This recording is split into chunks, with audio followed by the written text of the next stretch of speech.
60 seconds of silence from 70,000 spectators. À Wembley avec plus de 70 000 personnes qui vont reprendre en chœur la Marseillaise. Solidariedade com o povo da França. Pre-game tribute that involves singing la Marseillaise, the French national anthem. The U.S. and France are united in the goal of eradicating ISIS. Hello, I'm Richard Gisbert, and you're at The Listening Post. Here are some of the media stories we're looking at this week. The geopolitical games people play, when the national security narrative bleeds into the world of sports and onto television screens around the world. The Washington Post reporter sentenced to more jail time in Iran in a case his supporters call bogus. The former Soviet Republic of Georgia and the television channel at the heart of a political power struggle. And bad journalism. It's always just one hashtag away from turning into a meme. In the aftermath of the attacks in Paris, the French national anthem, La Marseillaise, rang out through stadiums across Europe as footballers and fans honored those who had died. Through the spectacle of sport, a ritual of mourning was being observed, but it sounded like a call to arms. Major sports events attract huge television audiences, far larger than news broadcasts ever get. And although it is difficult to quantify the propaganda value of sports at times such as these, the message being beamed out to millions on sports broadcasts was that the French Republic, even Europe, was under attack. In the post-9/11 era, the sports arena has grown much more political, particularly in the United States, where sports and patriotism merge in ceremonies that fuse the quest for athletic glory with notions of military supremacy. Hardly a big game goes by without someone in uniform being recognized, without a stadium full of fans supporting the troops. Americans might have thought that their sports franchises were honoring the military out of the goodness of their hearts. However, earlier this month, it was revealed that fans were actually paying for what they were seeing, that the Pentagon has spent millions of tax dollars to get teams to salute the military at their games, marketing stunts dressed up as genuine displays of patriotism.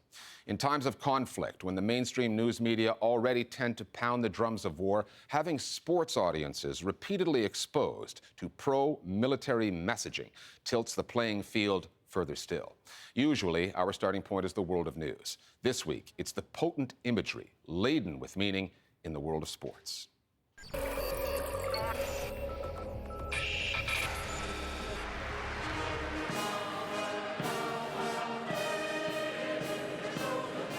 They call football the beautiful game, and the sight of rival players linking arms, the sound of rival fans singing La Marseillaise from the same song sheet would have stirred Europeans.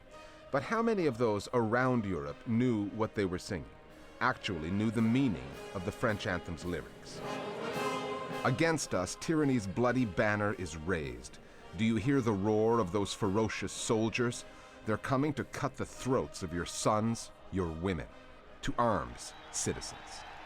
It's a bloody anthem. But I think really for most people, that anthem reminds them of Casablanca. It reminds them of people standing up to Nazism during World War II. And so this sense of standing with France is not seen in terms of the lyrics of the words, but rather in terms of supporting France. But if you look at every national anthem, they're usually covering the same kind of territory. Enemies, barbarians at the gates, blood, war, sacrifice. But for many people, it's not actually about the lyrics, it's just the sound. It's a kind of dog whistle patriotism that you get when you hear something. Sporting events are one of a few remaining mass gatherings we have in society. They're not a lot of things people all go to anymore. For very popular events, the entire country will tune in and watch. So it becomes an amazing captive audience to give any sort of political or social message you want to deliver.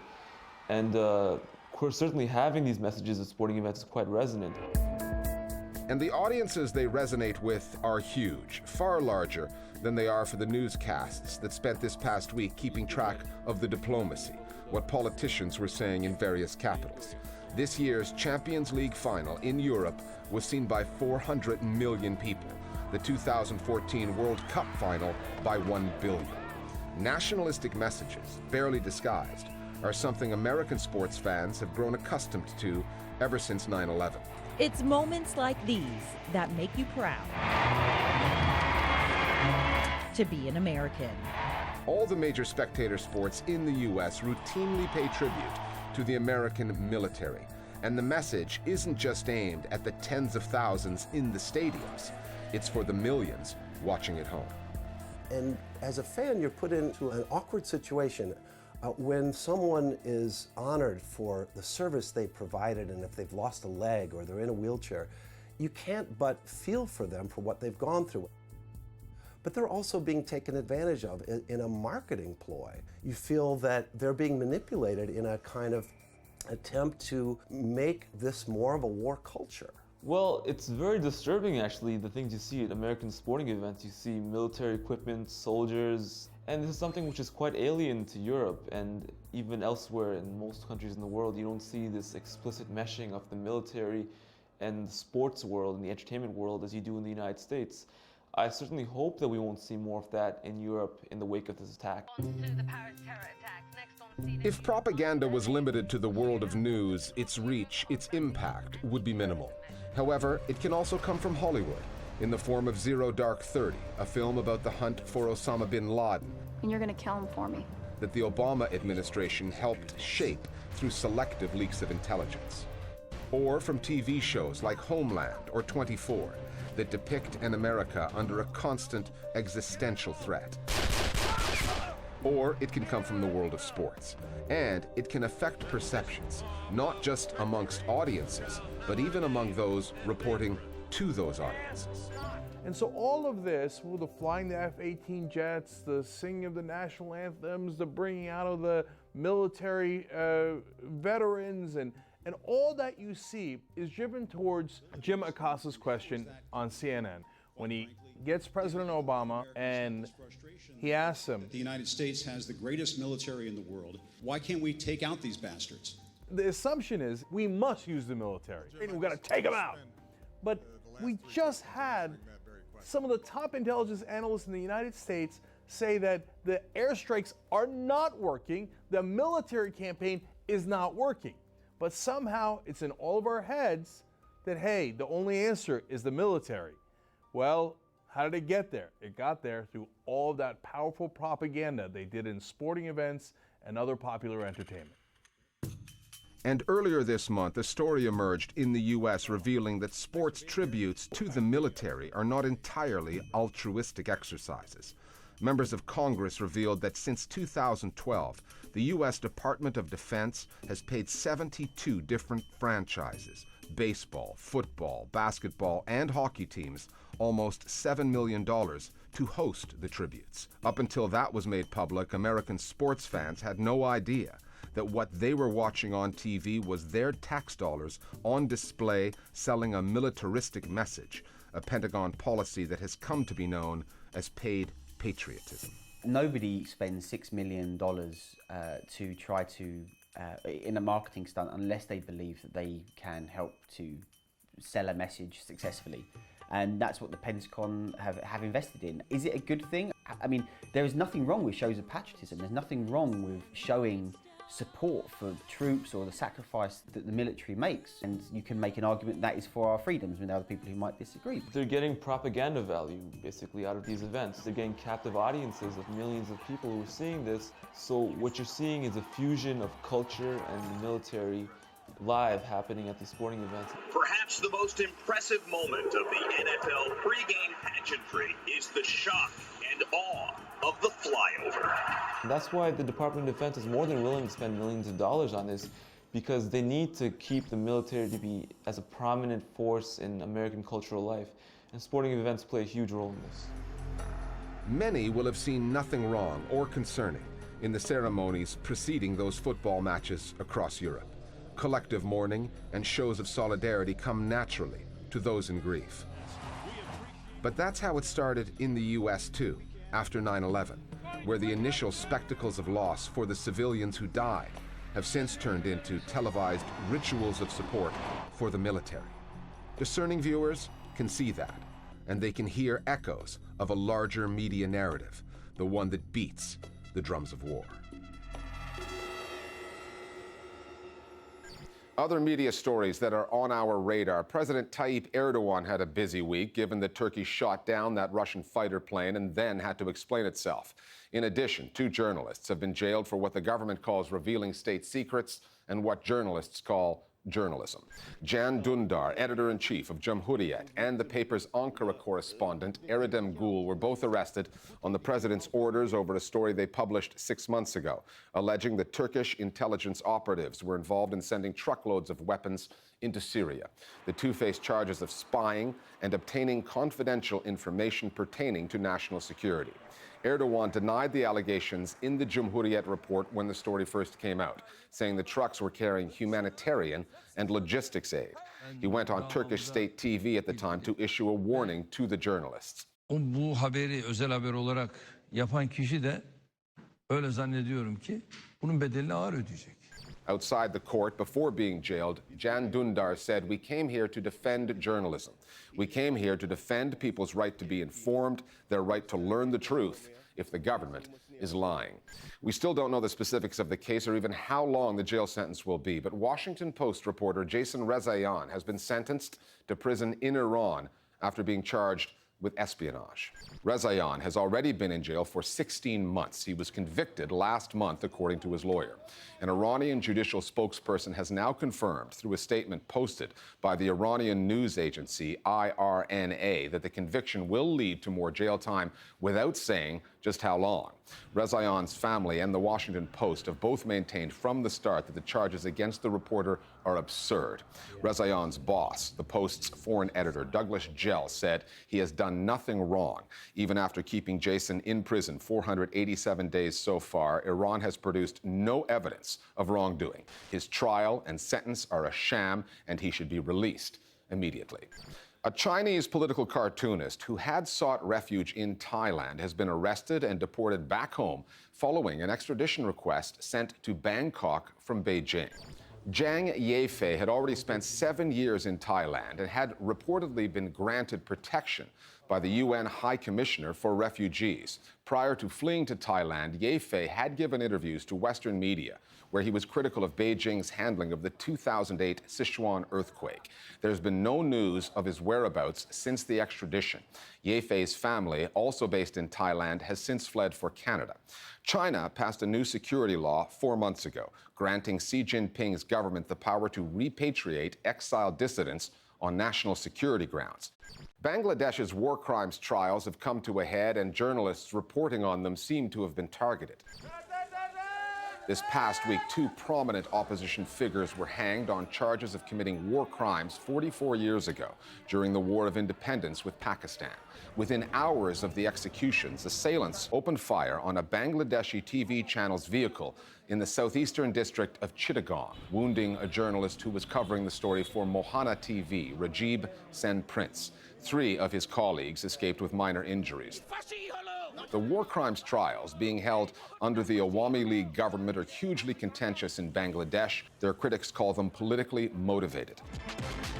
Mohana TV is owned by an Awami League member of parliament and is seen as a pro-government news outlet.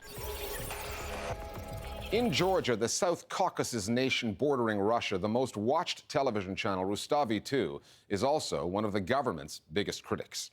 The channel describes recent moves taken against it in the courts as an attempted takeover by allies of the government, which calls itself the Georgian Dream Coalition.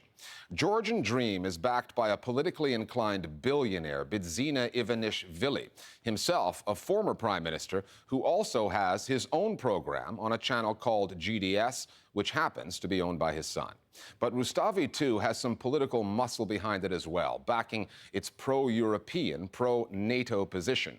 The former president, Mikhail Saakashvili, is now working for the Ukrainian government as the governor of Odessa.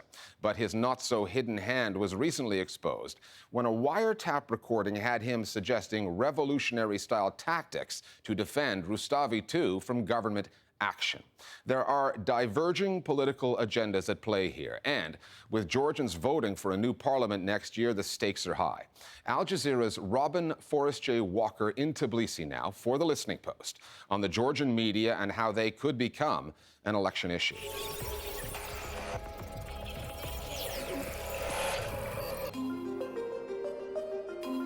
Rustavi II is watched by most Georgians for its news output, political satire and soap operas. Now it's involved in a drama of its own. Rustavi II's owners are fighting a court ruling handing control of the channel to a former shareholder. Director General Nika Gvaramia says this is a government attempt to neutralise Georgia's most watched broadcaster.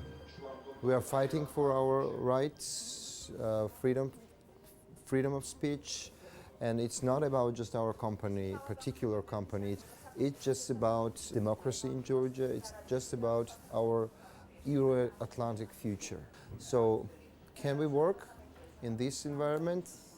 Yes, we can, but it's very, very hard and very tough, and we don't know what will be next step of government. Rustavi II, it's very well known, and the current owners, the Director General of that channel currently, do not hide that they have instructions or sympathy from the former government. The current General Director of the Rustavi II company, he used to be Minister of Justice under the former government.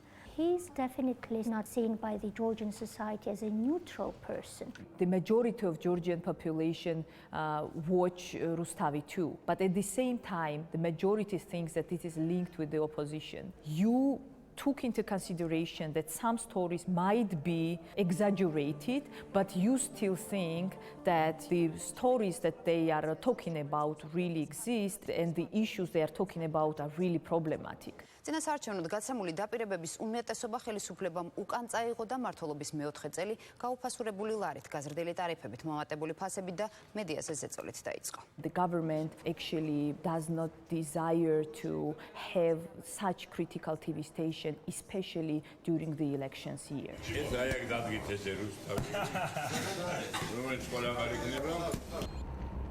Ever since Georgia's 2008 war with Russia, the question of whether to align more closely with Europe and NATO has been a major debate.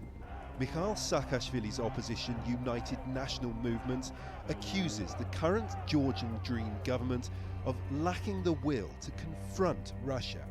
Rustavi II airs these and other concerns in the media, and nobody has been more vocal about their dislike of the channel than Bidzina Ivanishvili, the billionaire who was central to defeating Mikhail Saakashvili's party in 2012.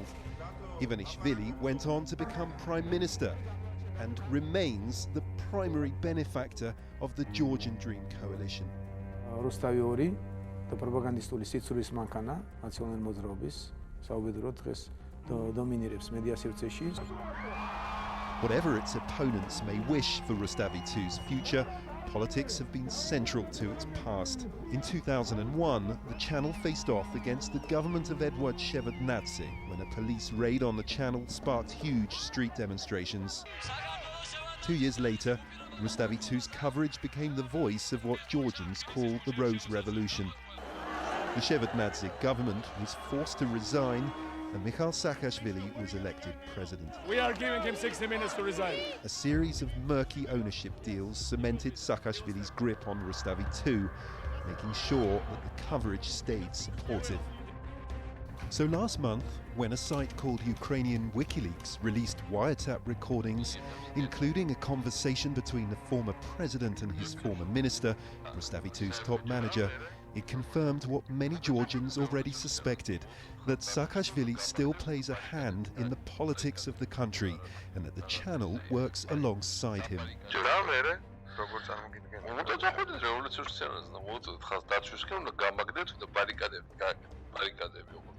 Their conversation was, to put it mildly, troublesome for the Georgian society, for all of us, because Saakashvili was ordering his Minister of Justice, currently General Director of Rustavi II, to use this civil dispute and organize, I'm quoting, bloodshed in Georgia. But what is problem with this conversation? It's a legal conversation. It's a legally typed conversation. How can we accept this fact? Our government is listening us illegally, or even worse, they are cooperating with FSB, which is, you know, our enemy number one. It's a Russian modern KGB. It's a grave illegal act. The investigation into whether that phone conversation constituted a plot to overthrow the government adds more pressure on Rustavi II and its Director General. As for the recording, any Georgians with access to the web could hear it for themselves, initially on a website with a penchant for criticising the former president, and then spread by other new media outlets with a distinctly anti-Western agenda.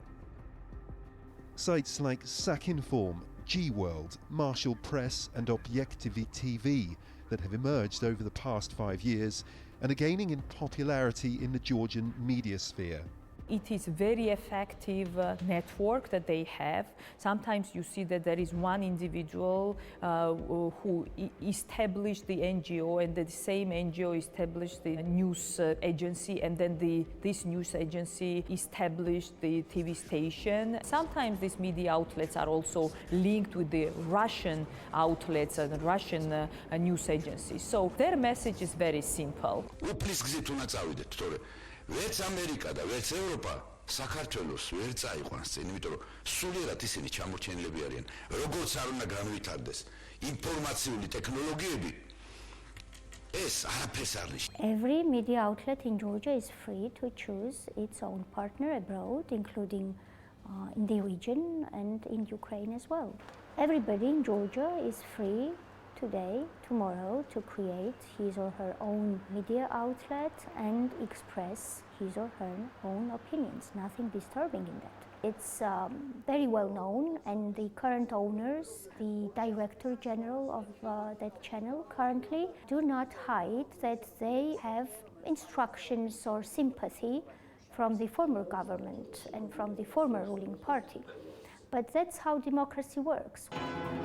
Georgia's government may have defeated Mikhail Saakashvili and his party 3 years ago, but those loyal to him have continued to enjoy influence over the airwaves. And what happens to Rustavi II in court, whether it ends up in the hands of the government's supporters or remains under the control of pro-Saakashvili forces, may well have an impact on who wins Georgia's next election next year. On the download now, our viewers weigh in on the politics dividing Georgia's media.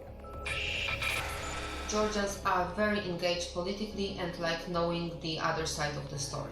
Rustavi II is particularly important because most Georgians get their news from television. Printed papers are expensive, they have small circulation and don't have that resources to do good investigative journalism that Rustavi II does. Despite the growing popularity of social media and online TV, the internet news can't replace the traditional one, especially outside Tbilisi, where the internet access is still not that common. Those TV outlets which are seen as being more biased against closer ties with the European Union have a smaller but quite loyal audience. I think the role of the media will be big in shaping the political environment ahead of next year's elections, but given the problem of generally quite low journalistic standards, which is a problem across the board in Georgian media, I think that role could actually be quite negative. And finally, amidst the rash of substandard journalism following the attacks in Paris, one front page, one headline stood out and went viral. The Rupert Murdoch-owned UK tabloid, The Sun, claimed that 1 in 5 British Muslims sympathized with jihadis, which would be alarming if it were true, but it's not. The people at Survation, the company behind the phone survey for The Sun, issued a statement saying they, quote, do not support or endorse the way in which this poll's findings have been interpreted. And in an article published by Vice News, one of the market research people who had conducted part of the actual phone survey said that the questions were loaded and that the headline was misleading. The fight back came, as it often does, in the Twitterverse. The hashtag 1 in 5 Muslims has been trending all week long, mocking Murdochian journalism with some of their own findings about Muslims. We'll leave you with a few of our favorites, and we'll see you next time here at The Listening Post.